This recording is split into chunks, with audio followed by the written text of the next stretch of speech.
to that. Ordinary passengers. Ordinary passengers.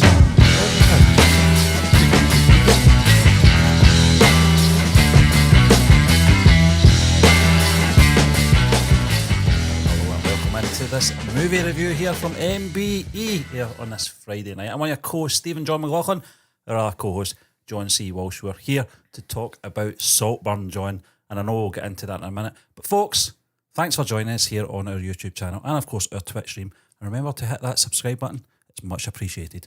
John, I'm going to pass it over to you now and you're going to talk us through this review experience. Just as soon as I heard Friday, I thought of Hey! Alex Turner, Yeah. Arctic Monkeys from Glastonbury last year. His performance got panned. He had laryngitis. But he did sing 4 stars out of 5 and he sung On the Farm on a Friday night. And it stuck with me, Stephen. I don't know why. Those moments are what that's all about, John. Yes, just like this film. It stuck with me. Thought long and hard about this film. Yeah. I thought long and hard about this film. To the point where, Stephen, and we'll get into it, I'm sure, one of the main criticisms I have of this film is perhaps disappeared.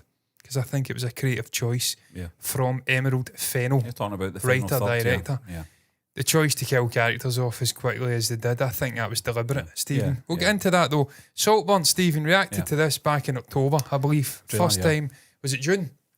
Fucking hell. It was a long time ago. Yeah, it was like 6 months. Yeah. Oh, you're using June as in the actual poster. It was one thing with there. Did you just read that? No, I thought you said June. No, We I just reacted. said trailer. All right, It was a trailer. Yeah, we reacted to it back in like October or something like that. It was the end of summer, wasn't it? Yeah, The beginning of autumn, first time I fall. became aware. Yeah. Right off the bat, I'm like, this is a weird fucking film.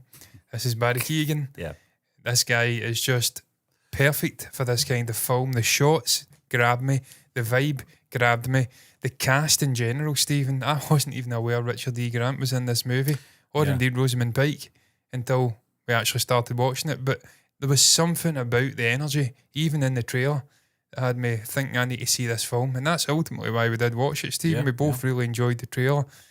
And just, it's important to do character studies of actors like Barry Keoghan because he will be his generation's sort of, if not Leonardo DiCaprio, he'll be right up there, man. You just can see his trajectories like that. It's exponential. The guy's going and going and going. Could play Joker. He's going to be a phenomenal actor. It's going to be looked back on in 20 years, 30 years from now. Maybe this time next year we'll be saying the same thing about Jacob Elordi as well, John. Yeah. He's This younger. guy was phenomenal in this film as well. I know we'll get into obviously performances, etc. But yeah, I mean, I was looking forward to it. When we watched that trailer at the end of last year, I just thought I had those sort of weird vibes of like a Midsummer or something like an Ari Aster film, John. Yeah. And to be fair, I think anyone that watched our watch along this week, and we appreciate everyone that did and left comments, you could see that we were starting to piece it together and we saw the sort of format it was playing. Don't get me wrong, there's some twists and turns in there and things that shocked us. Some things that will stay with us forever. Things that shocked me, yeah. But in terms Barry. of the format of it, we knew that it was going to be a slow burn and we knew it was going to be a quick resolve, you know, and it certainly was. I think the last 20, 25 minutes was absolutely bonkers. Murder on the dance floor. But yeah. Murder in Saltburn, more like. Yeah, Fucking I hell. can't not Oliver listen to Quick. that song now without thinking of him in the buff like that. It's just unfortunate, but that's the way it is. It nearly got to number 1. Yeah. So you're not alone, Stephen. A lot of people in the United Kingdom were thinking of a song and thinking of Barry's Dingus and nearly driving it to number 1. I think it got to number 2.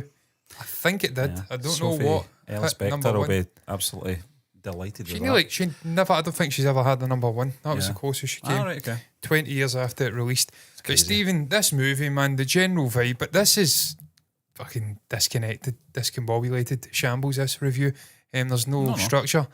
I mean, in terms of structure, there's no real predetermined way we're going to go about doing this. So we'll just We're fucking experts, guys. spontaneous dissection of the movie. Stephen, just the general sort of structure of the story, not really gave that sort of eureka, aha moment until the end, just where Oliver Quick is doing his monologue from, where he's sort of reverse engineering everything that we see from. but he's a sort of continuous figure in this movie, both in the present and in the past. Right from the get-go, he's talking about Felix and how he loved him. He really loved him, but he didn't love him. Yeah. He hated him. Yep. And it's just a little bit discombobulated, a bit all over the place. And that's the character and that's the film, really. The structure. Yeah. It's flipping back and forth from him in the present day. It doesn't linger too long. It's not like a fucking South Indian epic where you're doing 2 hours of the movie in the past. Yeah. It's like very much in the past, this movie. It's telling you the story in a linear fashion. The recent But past, it's just he's an Yeah. how shall I put it? There's a word. An untrustworthy narrator, because it's from his perspective. But I digress, Stephen. I just like the way it was structured. I like the way that Oliver was telling the story, the way he was relaying the story too. I'm blanking on her name just now, the mother's. Fucking Rosamund Pike. Rosamund, yeah. Yeah, I don't see her there. What was her name? Elspeth. Yeah. He was basically telling her this on her deathbed. And the way that we see this relationship just organically, in our eyes anyway, initially, coming about between Felix and Oliver, the bromance that lasts a summer.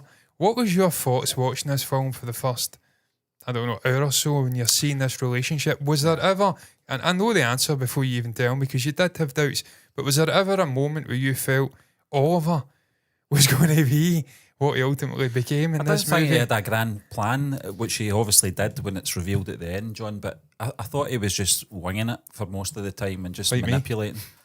I think in terms of the relationships, I wasn't fooled in terms of any other character, in terms of Oliver and Farley or Oliver and I can't remember the sister's name. Venetia. But with Felix, I had my doubts, but I wasn't too sure if it was a genuine infatuation with him or if it was a genuine friendship. I wasn't really sure, and I think that was just good I don't writing. think he's sure, even at the end. Probably not, but I think it was just in terms of relationships throughout the film, I thought they nailed it. Certainly the friction between Oliver and Farley was really good. I think, was it you that mentioned to me, John, that they wanted a different sort of tone for the two of them having a scene together, and it ended up being a bit more humorous than it should have been. Stephen, the whole movie, Yeah. Initially they were just supposed to be enemies. Farley hated. Yeah, we've got a comment. Yeah, thank you very much, man. Appreciate you enjoyed the reaction. Aisha, yeah, thank you. Thank you very much. The ending was quite the twist. It certainly was. We kind of seen it. We kind of. John, there wasn't too many inkling. jaw-dropping moments, I'll be honest with you.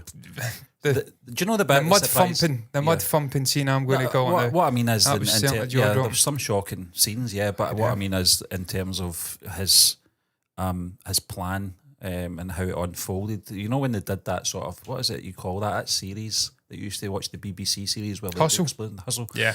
That scene, the letting down the tyres was probably the bit I went, all right, okay. Yeah. So it went back as far as that, the manipulation. Okay, fair enough. But most of it we kind of saw coming, not in a bad way. I don't think it was badly written or anything. I don't mean that. I love to see these things played out. You know? Never ever thought that he was trying to wipe out the entire family and grab Saltburn. I just thought he was a little bit sociopathic and had a bit of an infatuation for Felix. I think John as well. Everyone did in this movie. We also said about 15 minutes before, obviously, they all started dropping off. I think at that point Felix had only been killed. Yeah. And we weren't even sure if he was killed or if it was suicide. But you and I had said, do you think that Oliver's perhaps maybe what he replaced Felix in the family? No, he doesn't. Yeah. He wants to he wants to replace them all. He just fucking hates them, and he says that. He wants the house. I hate you all. There's a social message in there, John, obviously with class systems and stuff like that. Yeah, I mean, they've said that. I've seen that sort of headlines of different reviews. Stunning take on pompous classism or whatever. I'm paraphrasing. I'll be honest, John, you and I didn't look that deep into it, to be honest. I just thought it was this guy with an infatuation. A working class background. We weren't looking at the likes of Felix and Farley, etc., and not liking them because of their class. That's not how it works. I like Felix.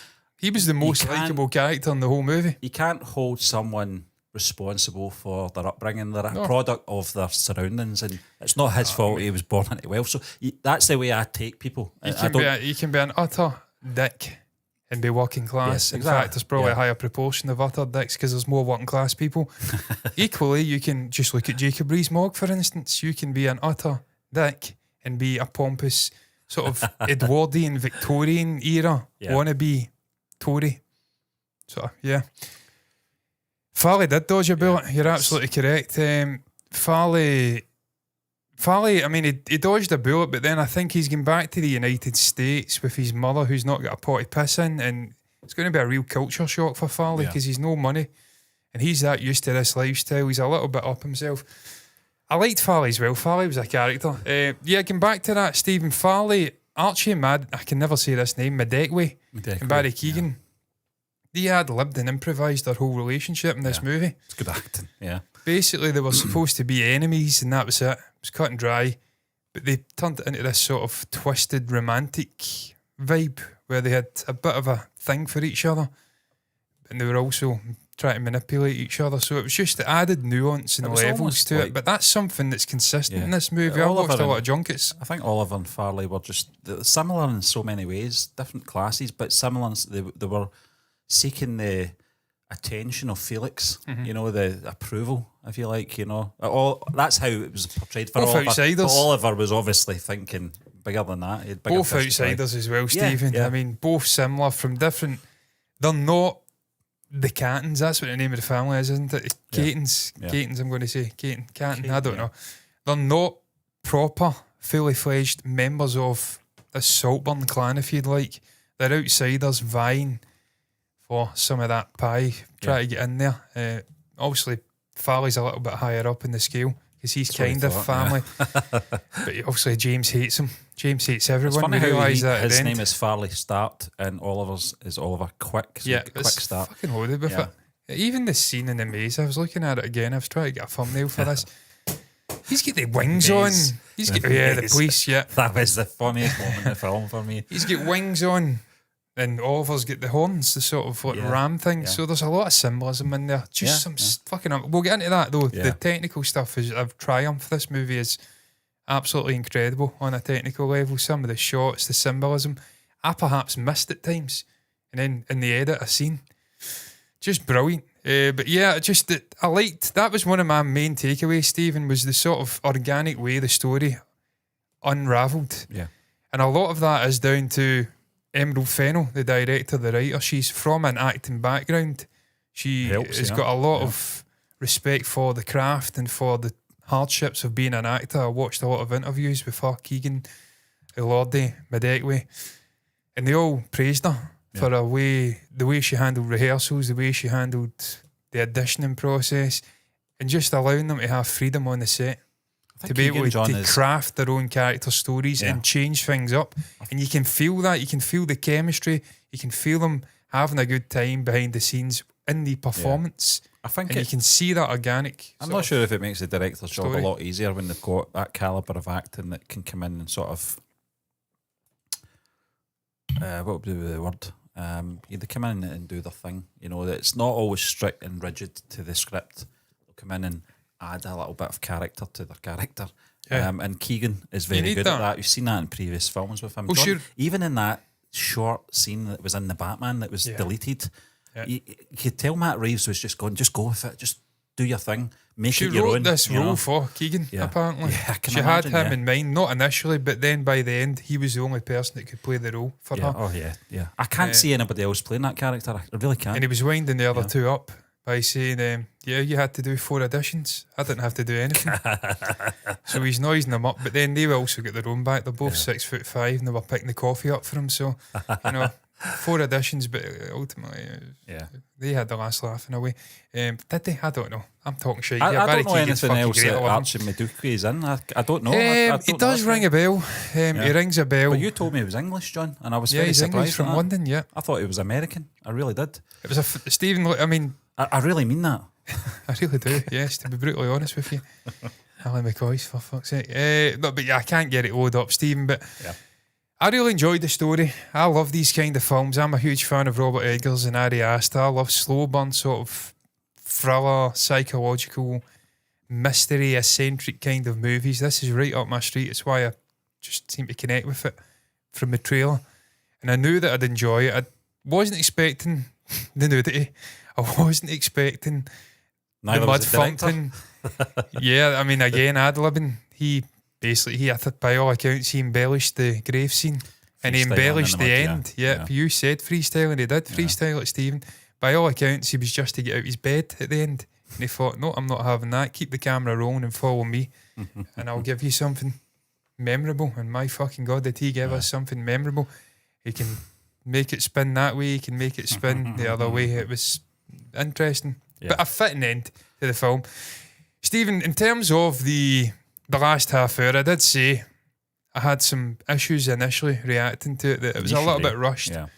Initially, it was rushed. John, you obviously go back and do the edit, so you see it for a second, third, fourth time. Yeah, at times. Hopefully it's one, but it's usually free.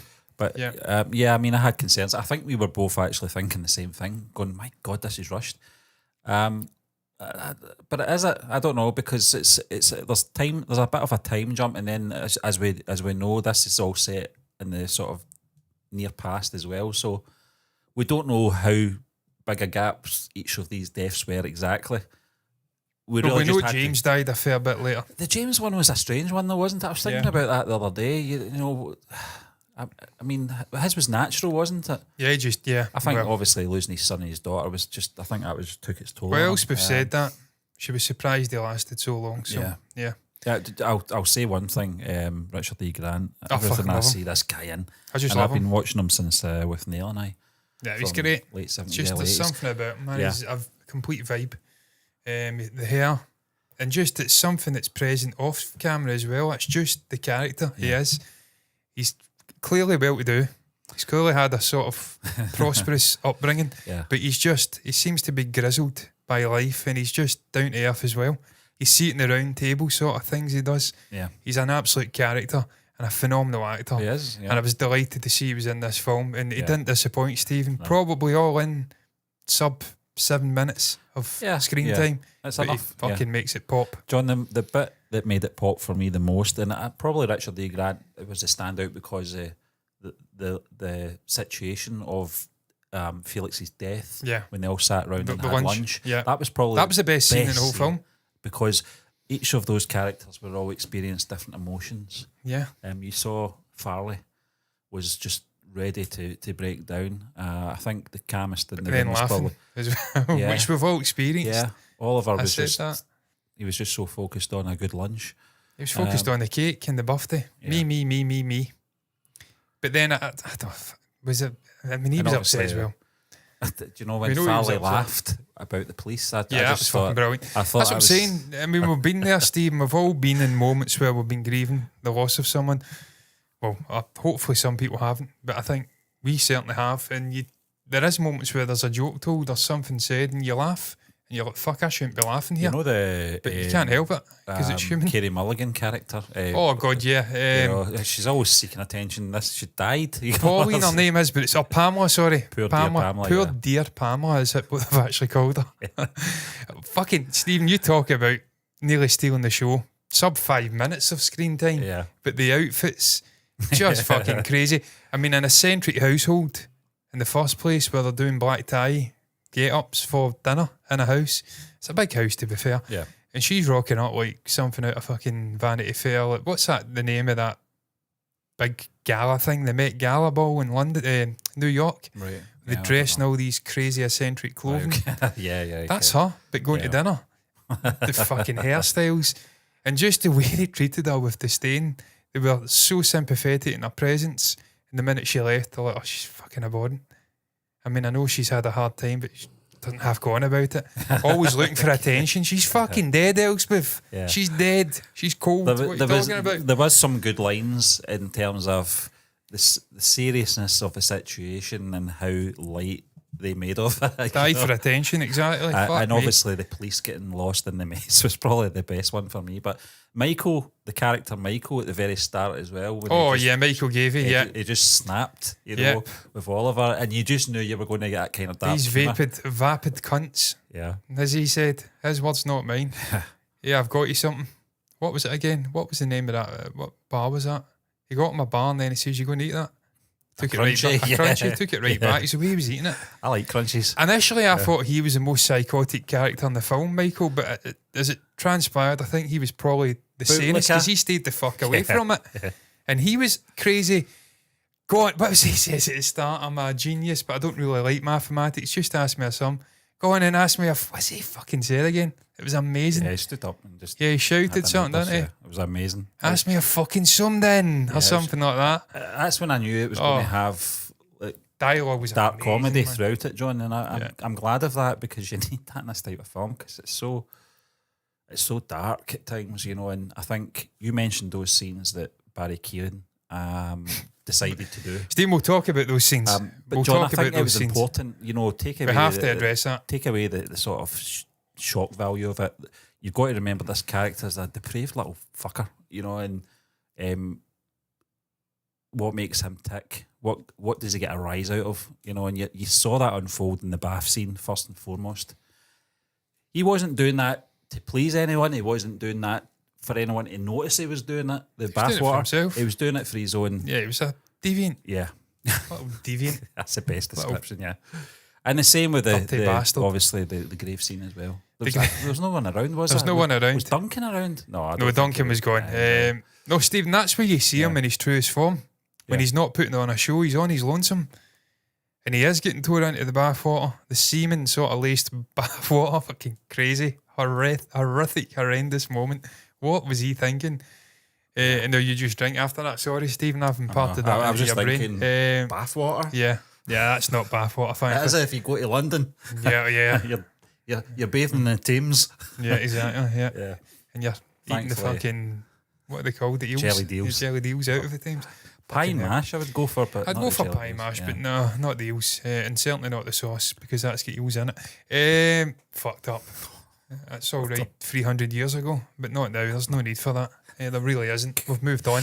Talk about deviants. Mud thumping, deviants. Yeah. That grave scene, I mean, even by Oliver's standards, I wasn't expecting that. But then his hands started moving down towards the old belt and groin region, and I thought right away that we're going there. Right on the mammy daddy button. And you said it.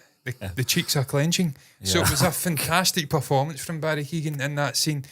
I'll give him it. I can't get that out of my head. Stephen, I've seen his arse. His arse. His arse. I've seen this guy in a lot of films. He's fucking stunning in every film. But that grey, I'll read the comment. Yeah. Fucking hell. Oh dear.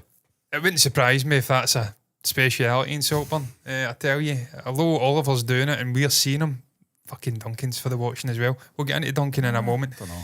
I didn't mind Duncan. No, Duncan was a dodgy, weird bastard, I don't know. Stephen. He just looked weird, but he was like fucking your man from Mr. Deeds in every way. The butler from Mr. Deeds. Between him and Crichton from Red Dwarf. Yeah, weird. He just looked melted. Yeah. We said that. You know Robert Llewellyn, the actor that plays. Have you ever seen him in real life? He looks nothing like that. He looks like the chap that played Duncan. Oh, does he? Yeah, he doesn't look like Crichton though. No. Yeah. That'd be fucking weird. Yeah, but the grave scene, I think it done a brilliant job of, in those moments where he was on his lonesome, of really revealing the true character of Oliver. Subtle, well, not so subtle. He's like in fucking bathwater out of a bath. He's a twisted little bastard. But there was moments, punching the mirror and whatnot, you see a different side to him. He wasn't drinking matey bubbles. I don't know what he's drinking. I don't want to know what he's drinking. I'm talking about in real life. Just having to do that is absolutely. We've got a word bogging, which means just bogging, but honking as well. That's another word. Yeah. That's the best way to describe it. Minging. It's another word. No, that's English, isn't it? Because Jake could have said that. I'm a minging. Ah, you fucking know. You were. Yeah, we'll not go there, Stephen. That's dark.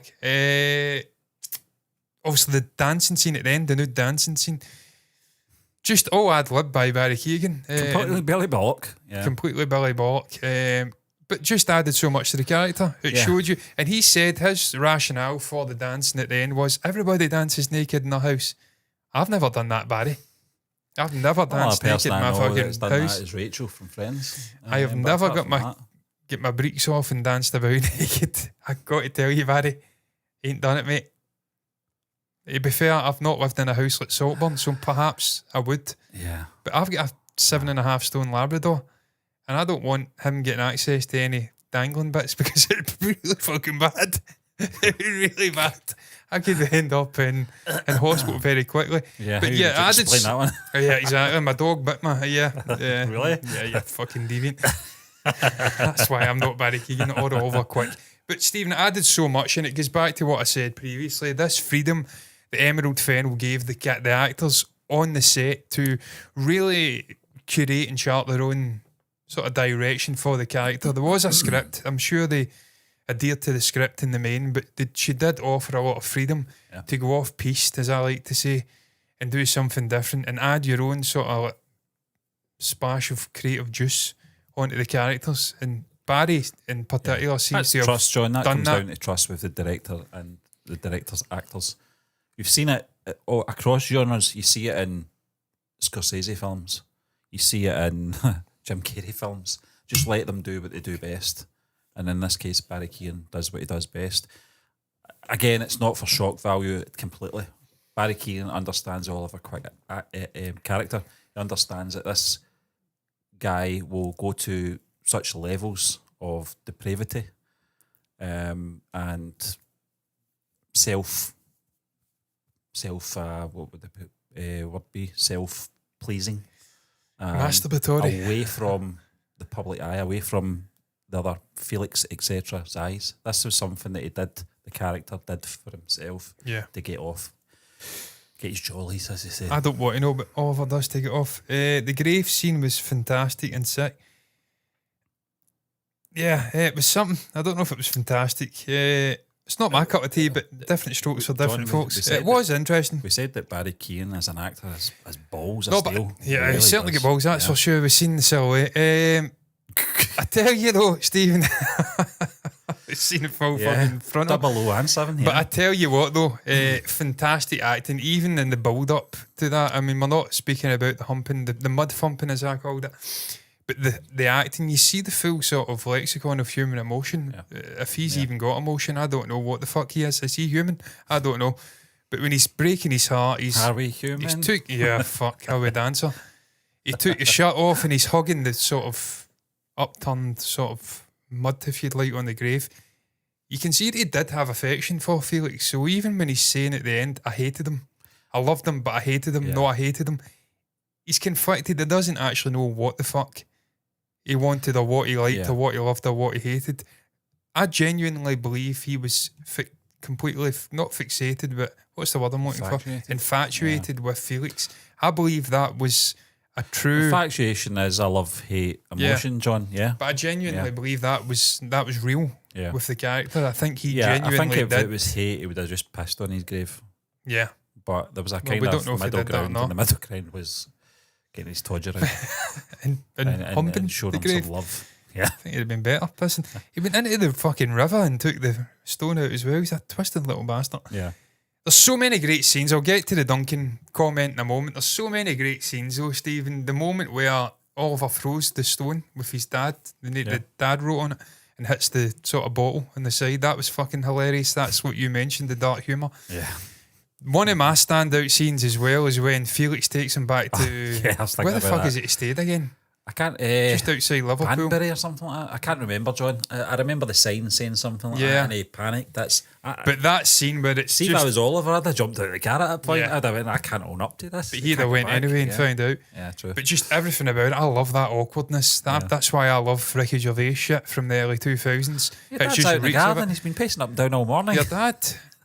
But it's the close-up shots of Jacob Elordi in that scene, hyper close-up of his face, and he's like putting on the smile. But you said it, he is fucking raging, seething, and the performance from Elordi is just magnificent.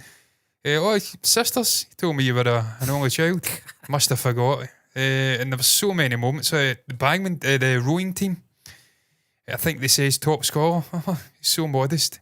Never told me. Just brilliant fucking dialogue, brilliant acting from Elordi. Keegan is just bent over, doubling over in shame and awkwardness. It's just a brilliant, brilliant scene. And it kind of gives you a hint as to why Oliver's doing what he's doing. Because he's stuck in a pretty well-to-do family. But it's like fucking Pleasantville. Every house is the same. It's like octogenarians next door, watering the lawn twice a fucking day. Place, But you get bored with it, Stephen. You would get bored.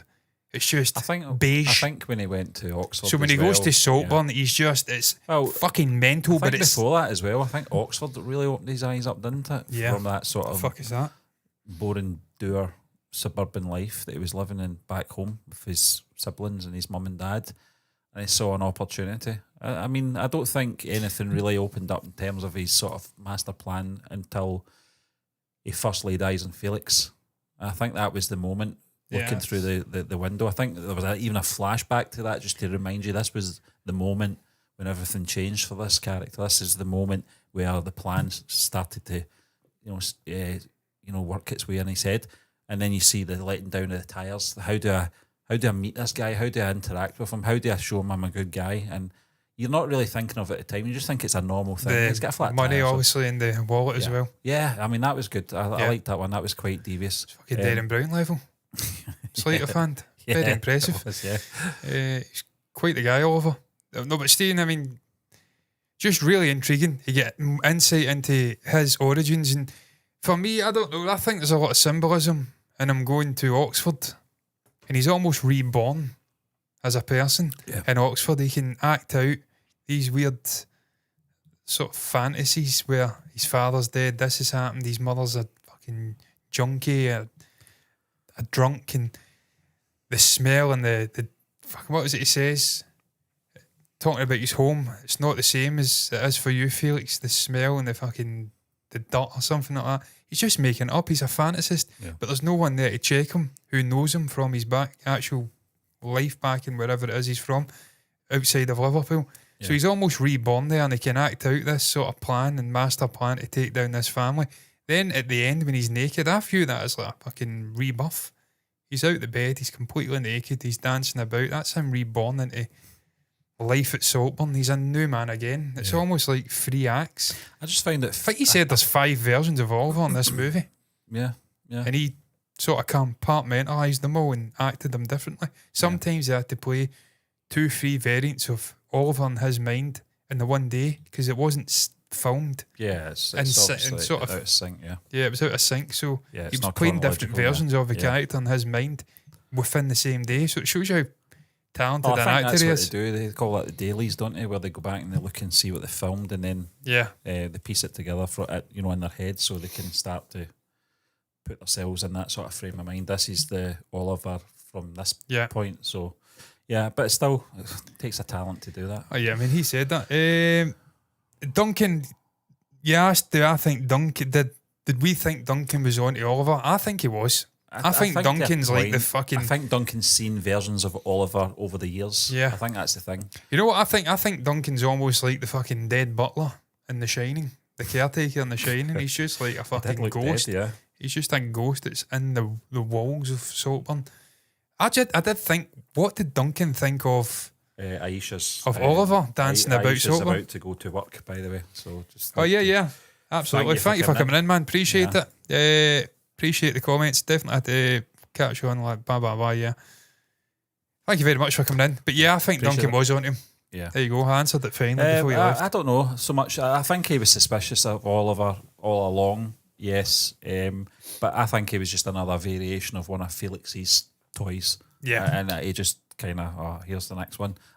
I don't know how much he was on to him in terms of what he was up to, but what happened to him? That's the big question. What happened to That's what I'm saying. Was he in the building when Oliver was dancing about? I've got a funny feeling, obviously, when the mother died, I think Duncan's sort of employment was terminated.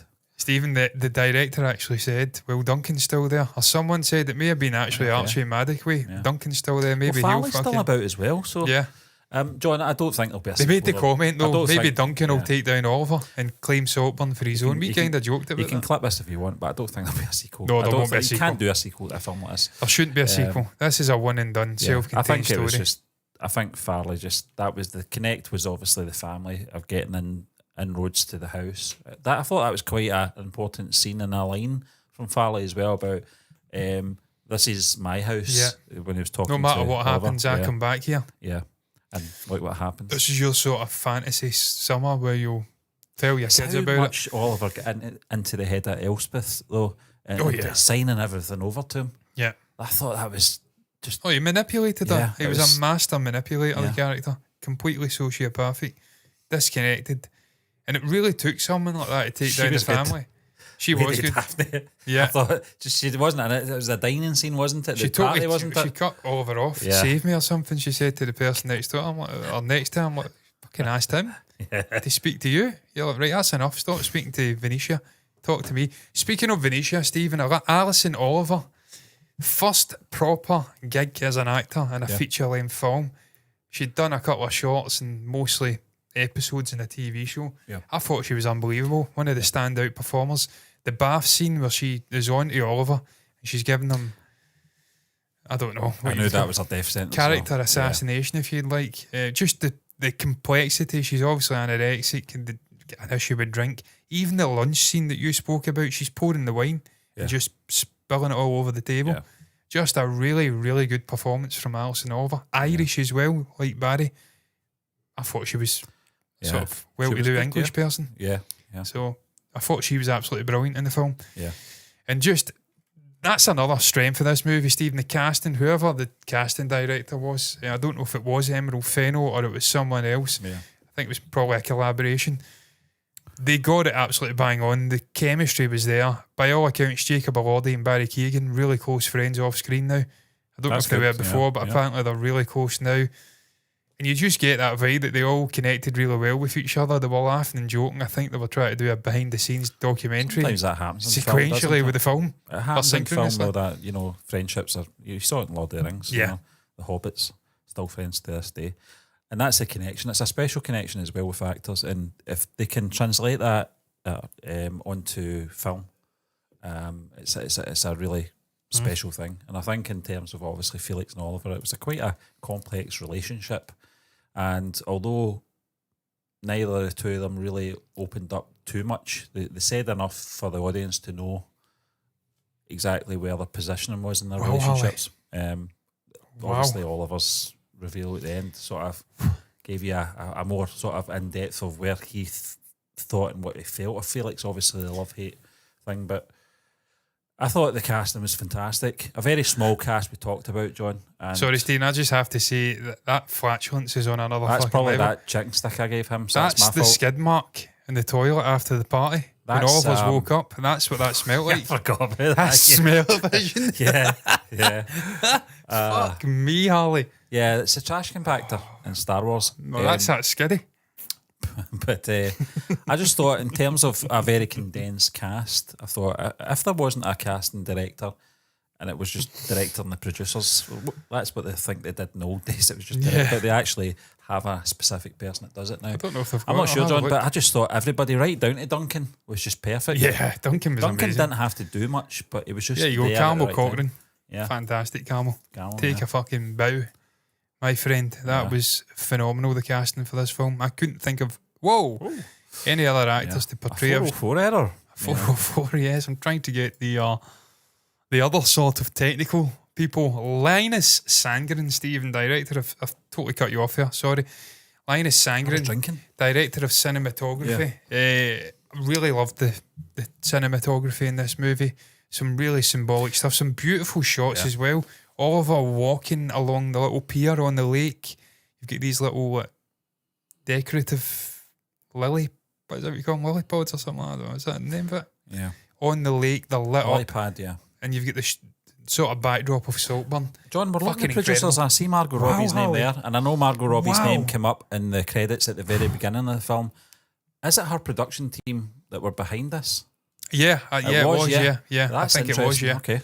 Yeah. I'm pretty sure it was anyway. When you talk about the cinematography, John, they kept going back to the staircase as well, quite a bit, which was quite symbolic. It was like a spiraling. Like everyone's lives were spiraling out of control, but a symbolism in it. From my even at the end, he was looking down, I think. Yeah. He was looking down and he was on his lonesome. So, I think a lot of symbolism in this. There was one shot where Oliver was lying on the grass and his reflection was in the water. Yeah.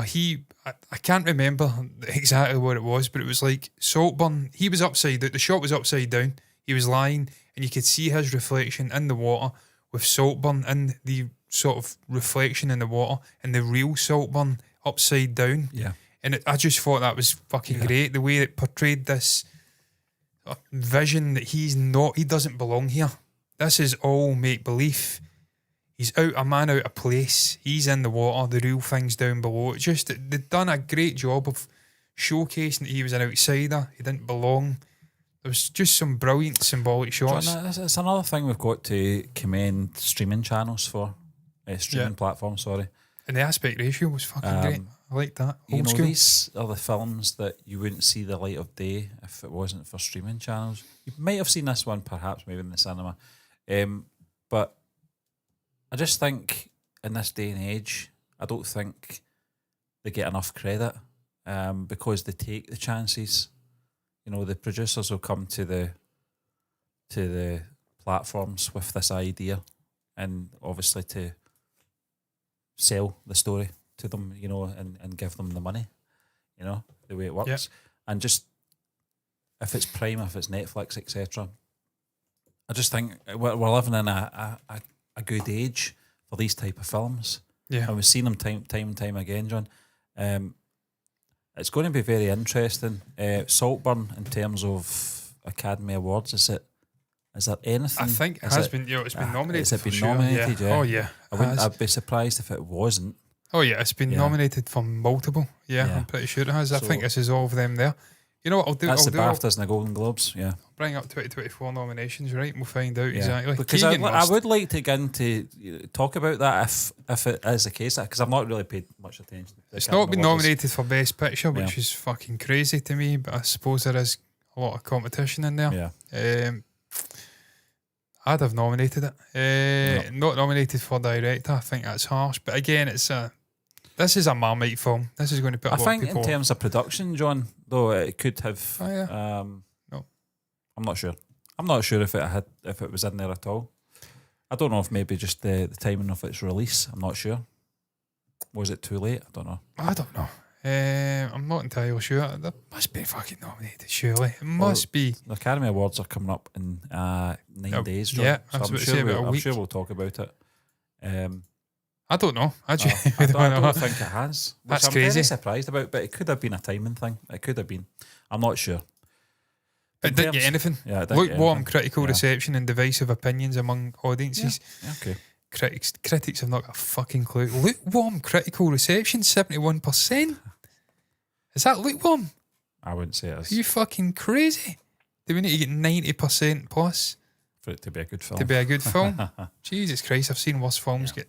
I was nominated. interested because I never heard anything. I never heard it. Well, Yeah, that's bizarre. It definitely deserves. I mean, Barry Keoghan deserves a nomination for sure for his role in that. But whether he won, it's a very, very tough. I mean, it's the best. You're talking about a leading Tony, actor here, and we've got I Kelly think Murphy. as well. I think rumour and word of mouth might put people off with this one.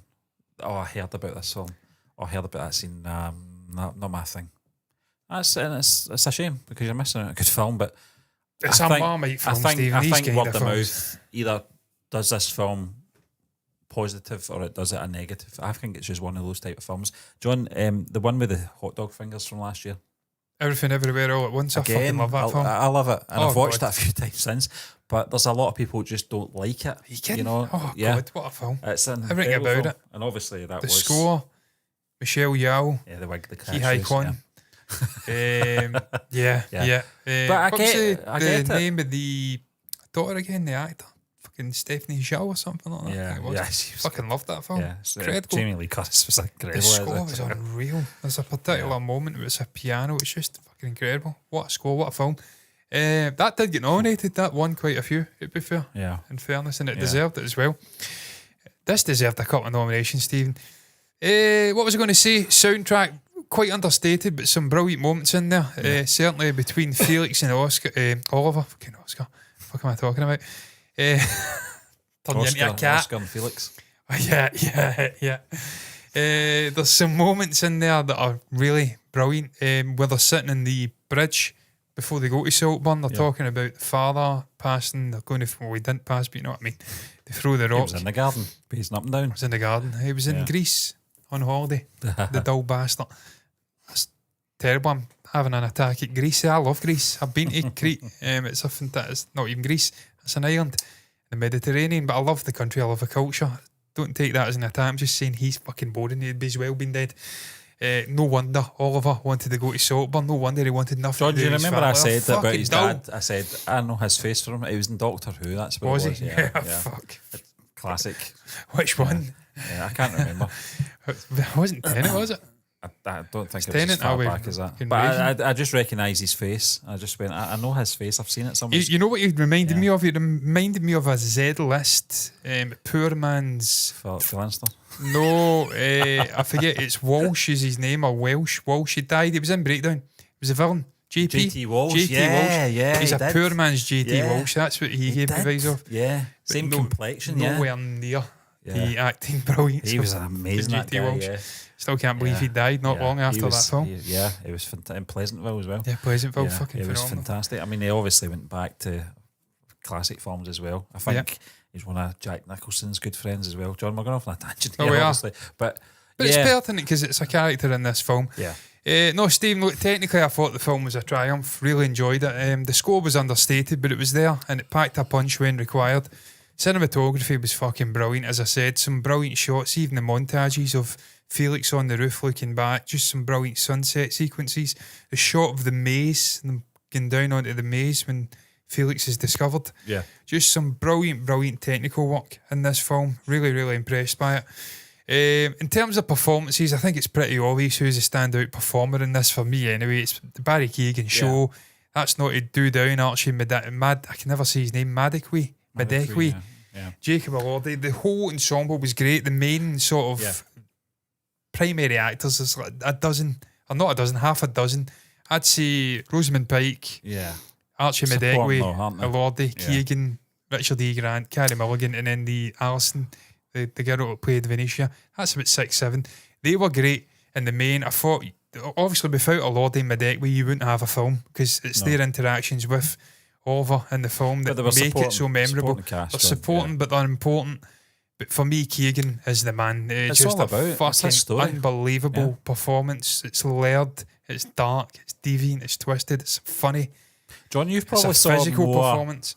films with Barry Keoghan in it than I have. Yeah. Dunkirk, he was in that, wasn't he? I think that's probably the only other Borderline film. Mute, I think it was. Barely opened his mouth. I don't Yeah. think anyone really spoke in But that film Do you outside know how of. he's got one of those faces? Yeah. It doesn't have to be in the film that much. You No. just go, I remember him. For me, Stephen, The Killing of a Sacred Deer remains the best performance I've seen from him because he was just playing a psychopath in that film, and just twisted and manipulative, and it's just something about those roles seem to resonate with Barry. John, and we talk about balls of steel. Matt Reeves having the fucking bottle to cut he was his fucking scene. right. Oh But, yeah, he cut it. Yeah. John, when we watched that scene, I think perhaps maybe it was. I think it maybe came out a couple of weeks after the film's released. Didn't it, that deleted scene? Yeah. I think Gianni actually, one of the writers on our website, had said he messaged us on Twitter, Twitter at the time though, said, "I don't know if you guys have seen this, but you should react to this scene." And I didn't think know it was anything the about it, similarities with the Riddler scene. but it was amazing. They Wasn't it? It was didn't just a want two fantastic scenes scene. like that bogging down the film. No, So you I can't. thought he went with I Paul thought it was Dano the because right he was the thing to main do. villain. It was the right thing to do. John, You know, perhaps he maybe, actually tried for the Riddler initially in that glad film. he didn't get it. He actually, I'm glad he didn't because Paul Dano for auditioned me for it. was fantastic. But there's nothing to say they can't go back and include that scene in Yeah. a special edition at some point if the trilogy plays out the way I think it's going to play. But but again, that's on top of Banshees of Inisherin last Yeah. year. This guy's trajectory, as I Yeah. did say, he's just exponential. He's fucking absolute superstar actor, Yeah. potentially. He's got it all. He can play these weird roles, pardon me. but Yeah, Barry it's a beer. Keoghan for me as well. It was Yeah. tremendous. But it was all of a quick story, and it was all about him. It was his story. It was his story, and it was from his perspective most of the time. So yeah, but a great supporting cast, John. I don't think you could ask for a better supporting cast than what you got. Did I ever address did I get round to addressing why I thought the one criticism I had of this film wasn't really a criticism anymore, the killing off in the last half hour? I felt it was rushed. Yeah, yeah. Well, initially I thought it was rushed watching it because I thought, we've spent so much time with these characters, why are we just killing them off, bang, bang, bang? But I thought about it, Steve, and I think it's a deliberate choice from Emerald Fennell to really show how cutting and how sort of cold and cunning You could have drawn it the out. Oliver but why? character is. Yeah, He just yeah. doesn't care about them really. No. He's had his way. Felix was the main guy. Once he was out the way, everything, he even says it himself, the character, that was it. Yeah. Once he went, everything was gone. Yep. So they were all dropped like fucking So it had flies. to be executed in that fashion. No, Yeah. I get that. I get that from a It's almost like a storytelling. manifestation of Oliver. yeah. The way they all dropped. Yep. I mean, it's just him. It's getting rid of them. They're not any use to me now. I've got what I wanted. Dispose of them, and that's what obviously Emerald Fennell's done. Yeah. She's took Oliver Quick's advice. I'll do Whether the same. you agree with that as a viewer, Yeah, whether you want that think is in another terms thing of entirely. pacing, I think watching it for the first time, you probably would think that. John, this is one of the reasons that we do reviews a few days after we've watched a film, and probably the same for June Part 2 as well. Yeah. Is that you just need that time to think about it, because if we did it right away, I would have went, I fucking didn't like that, the way that she handled that. I thought it was really bad, but I've had time to sort of absorb that and take it in, and you're absolutely right. It is a manifestation of the Oliver character, the way she's executed it and told the story. Yeah. And did we really have to draw out their deaths? Of course we didn't. No. There was no need to do that. The point was that there was a plan in place from Oliver when he first set eyes on Felix, and he played that out. That's maybe one Yeah. other minor criticism. The plan. Does it make sense? I don't know. I mean, I don't think he was winging it. I don't think everything that he wanted fell into place. I think, Yeah. I mean, he didn't know that Felix was going to take him out to his folks' house or anything like that. But I think overall, I think he knew what he set out to do, and he managed to do it, just maybe in different ways. But I think the path was there set from the moment he set eyes on Felix. I think there was an actual interaction with Farley even before he met. I think he walked by and said, "Nice clothes" or something. yeah, like that. nice jacket. Nice jacket. Yeah. And then obviously they were in the room with the teacher doing a little, I don't know what that was about, but basically the teacher's asking him, did you do all right with the reading list? He's, yeah, I've read them all. He's like, what?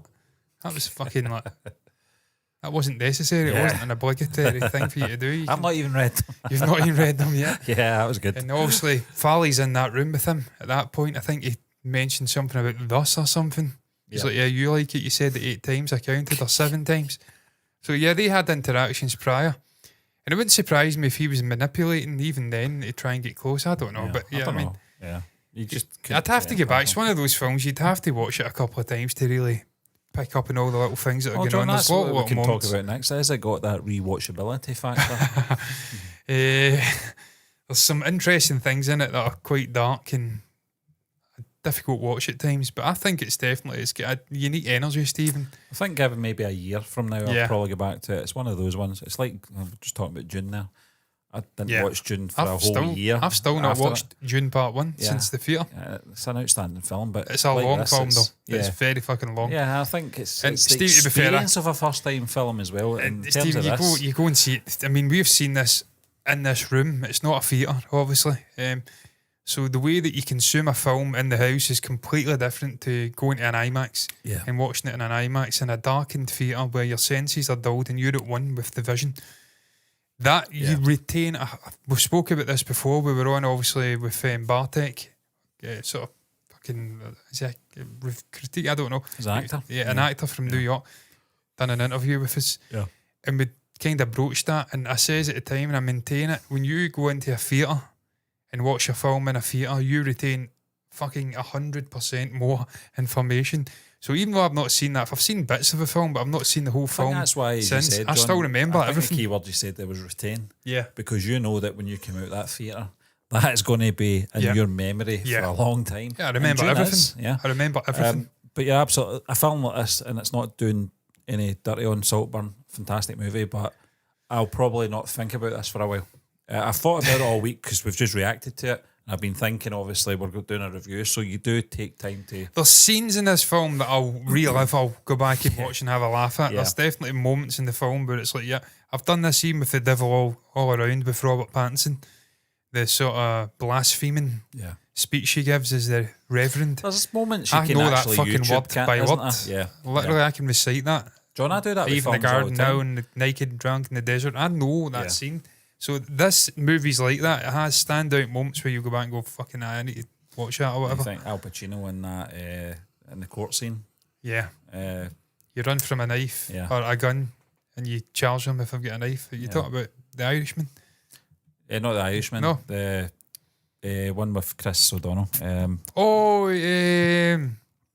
Oh, Scent of a Woman. Scent of Yeah, a Woman, yeah. But not a snitch. Yeah, I mean, you go back and This watch is a key vessel for scenes. seagull and John, you snitches. talked about Irishman, exactly the same. I watched the scene with your man Al Pacino, obviously Robert De Niro, and your wee man Scouser, Stephen Graham. Stephen Graham. Stephen, I didn't know. I fucking what? That was an incredible scene, the one with the Hawaiian shirt on. Yeah, you're Not late. for an interview. Yeah. Not in New York or whatever. Bad impression, sorry folks, but I'm just that's the point I'm Stephen, trying I've to make. just learnt There Turn is- by Travis. I watched the video. Fucking Stephen Graham's in the video. Turn. He's in Turn, Turn. yeah. Travis video. Yeah, he's right in, at the end. he's in an Arctic Monkeys video as well. Yeah. I can't remember the name of the song. Sun Goes Down. That one. Yeah. They say can't it remember. cheap when the sun goes down. Yeah. He's in that as well. Great actor. But that my point is, there's scenes in Saltburn that I'll go back on YouTube. I don't have to see the whole movie just to get to the bits that stand out to me. I don't know what to type in for them right enough without getting a visit from the police. But Barry Keoghan grave humping scene. I don't know if I'd want to see that again. Gets his todger out. Yeah. He does it a lot. A hell Can of you a lot. explain this, Mr. McLaughlin? I tell you what though, Stephen, final sort of like throwaway thing before we go into breaking down this, like maybe the summarising of the film and then rate it. Also rate it, if I can speak. I had a stroke trying to say rate. It's not a word I usually stroke out on. It's usually S words. Susie shines shoes on the seashore. Not tonight though, I'm on it. He's in fantastic, all of them are in fantastic shape, but I tell you, Barry Keoghan, I think he's dabbled with boxing and you can see he's in really good shape. So just thought to get that off my chest. I think he actually done workout sessions with Jacob Elordi and the build up of this film, and they're fucking jacked. And why wouldn't you be? You've got your top off a lot of the time in this film. You don't want to be flabby and fat. So fair play to Barry Keoghan. Guy's living his best life. Fucking Louis Vuitton jacket on and one of the press junkets. He's a play good to you, guy. I mate. like him. He's a good guy. Off camera, I think he's a good guy. He's had a hard upbringing, Stephen. Yeah. I think he went through. I think he was orphaned, or he was maybe in the care I think he system. spent some time in Scotland as well, I'm sure. Well, there was an SNP person done a shout out to him in Westminster. I don't know the context of that, but perhaps he did.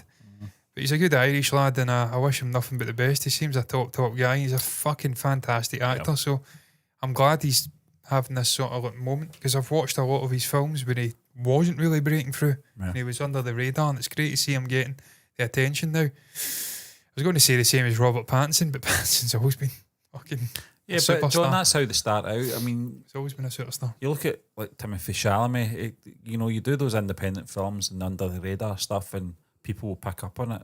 And I'm not talking about directors or producers. I'm talking about normal audience, people like ourselves.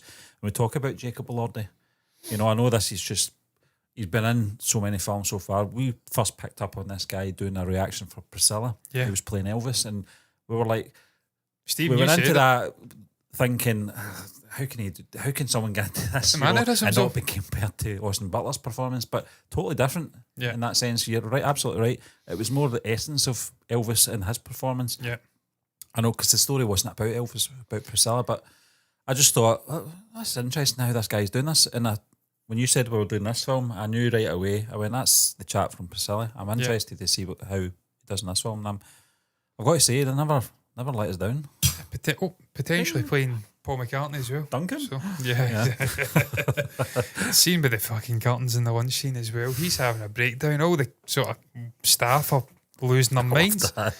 Couldn't shut them. Yeah, but Didn't he's want the actually commoners upset. looking He's in. fucking upset. No, I think it was more the family, because they were taking. The coroner. Yeah, I thought you said commoners. I don't know why. Yeah, the commoners, Yeah. That's what he said, wasn't Was it? it commoners? I thought they were taking the body by the windows. I thought they were referring to the police were commoners.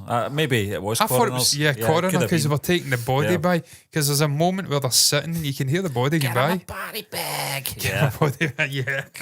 But that's what causes Farley to kind of like go over the edge. He hears him being taken out and he wants to leave. He wants to be. I can't remember what he said. It doesn't matter. But it was a great scene. Fucking Richard E. Grant. That scene was phenomenal. Just so aggressive. Yeah. Tells Farley you're done. Fuck off. But final thoughts on the film, Stephen. Look, everything that I expected it to be in the trailer, it lived up to it and more. This reeks of sort of Ari Aster, Robert Eggers fare, but it's slow burn, really cerebral. Is that the right word? Cerebral, Yeah. storytelling, where it makes you think long and hard.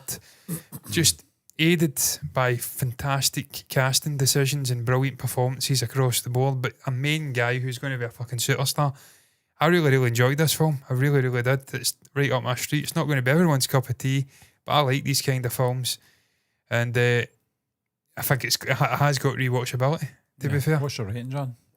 Rating, I'm going to give it a... I have to think about this. I'm going to give it an 8 out of 10.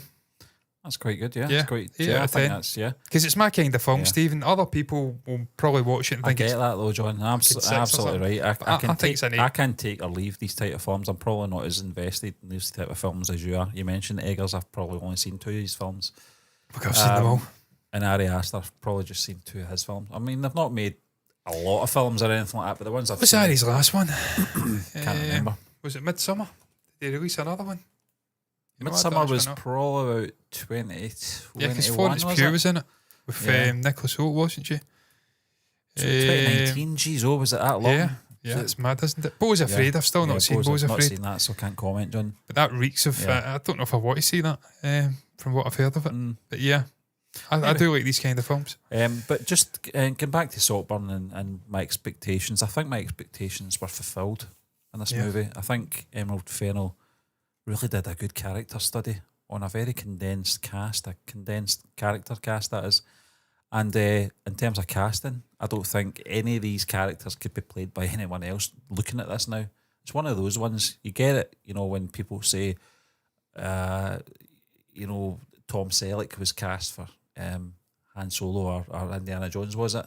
And you're thinking, nah, I can't see that. And this is one of those films where you can't see anyone else playing Oliver Quick other than Barry Keoghan. You can't. I think the director was right, and this film was made and written for him specifically in mind, and he didn't have to do any auditions like the rest of them. But supporting cast as well, John, were fantastic. They're not that far off in terms of performances with the main character and the main actor in this film, and that says a lot about the cast. It says a lot about their performances as well. Cinematography was fantastic. Some iconic shots and their symbolism as well, John. You mentioned about the reflection in the water, staircase, etc. Just things like that make you think. And there's song. There's signs in there. It's a period piece as well, John, from the early 2000s. Yeah, I was thinking that. Talking about the soundtrack, I was going to mention it when you were talking about the music, John. I was actually thinking that because class of 2006. That's my fucking age demographic. They would have been my age. Every song that came out, John, it takes you back to that time, doesn't it? It reminds you of your youth. It reminds you. Well, I was 30 at the time, but they would have been like 60. They were 17, 18, maybe a little older than me. Yeah, I think they nailed the period. I really do think they nailed the period in terms of technology, the phones they were using, in terms of what they were dressed up as. I think some of the posh stuff, they were wearing zany jumpers and stuff like that. Yeah, but the belts and stuff, the woven belt with the sort of, and the music was a big part of it. Not just Murder on the Dance Floor, but all the other tunes as well. Block Party, Block Party, bands like that, yeah. Absolutely. So I thought they nailed it.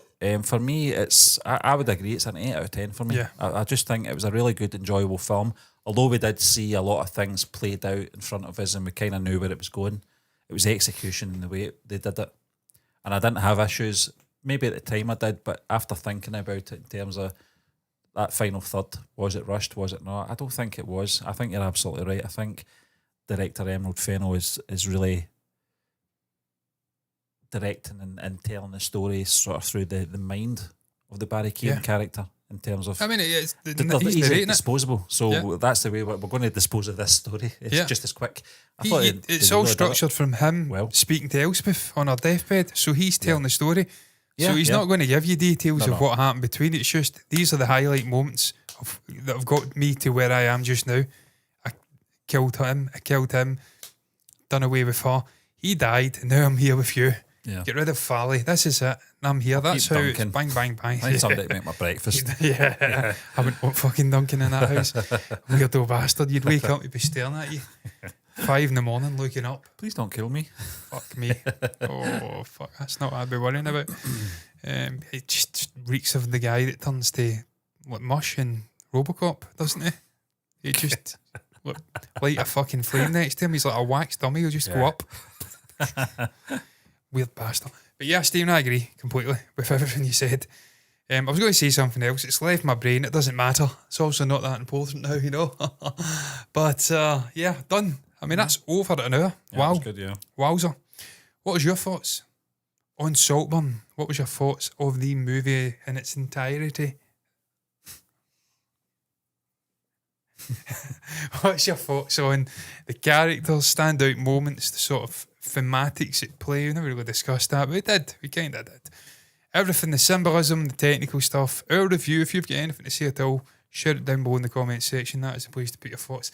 Like the video if you've enjoyed it. Subscribe to the channel, hit the bell icon to get notifications for future reactions on YouTube. Do the same thing over on Twitch, follow button, notifications button over there. We are on Spotify podcast. I don't think that's pertinent to this particular video. It's certainly not getting up, but if you want to listen to our news show when we do it, fuck knows when we do it. I don't think we've done one in about 2 weeks or something. I think we've committed to too many watch alongs, yeah. But if we do it, it's on Spotify podcast, and if you like to listen to the audio format, then you can go over and follow us over there and like episodes, whatever. I don't know, I'm not really on Spotify. I'm more of an Apple Music man myself, and YouTube. All that's left to be said is until the next time, thank you very much for watching us. Thank you to the comments, do appreciate it. And until the next time, me and Steve are done. Bye-bye. Had to look down there. Did you see that? I just have to get the stream deck back working. Bye-bye.